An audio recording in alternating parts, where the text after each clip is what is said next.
Okay, so hindi lang mga bodybuilders ang mga nagkakaroon nito. Ang dami kong kilala, ang dami ko rin ng mga naging clients na nanggaling dito dahil galing sila sa strict diet at minsan sobrang low calorie diet. So kapag ang tagal-tagal mo sa low calorie diet at grabe mong tiniis yun, tapos wala kayong inisip na plano after nun, kumbaga reverse diet, yun. Kasi walang structure eh. So after mo mag-diet, importante na may structure ka at may plano ka after nun kung ano yung susunod mong gagawin. Kasi kung ang plano mo lang, basta ang iniisip mo lang, basta kakain lang ako ng marami after nito. Yun yung iniisip mo, talagang madadali ka talaga. Diba?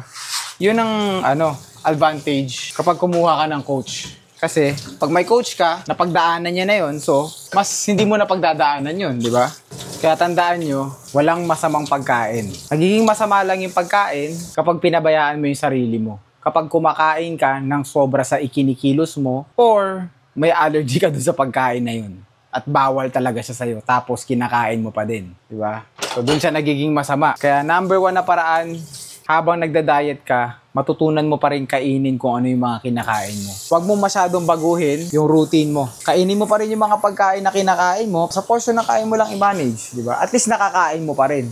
Kaysa yung totally ikakat mo, pero para kang ticking time bomb. Na pagka sumabog ka, binge ka ulit, di ba? Tapos dire-diretso na. Mawawalan ka, natatamarin ka na mag-gym, sunod-sunod na.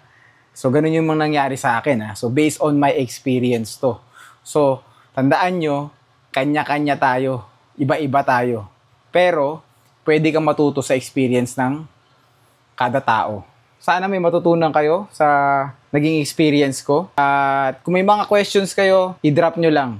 Para at least sa susunod na maghugas ako ng pinggan, pag-usapan natin.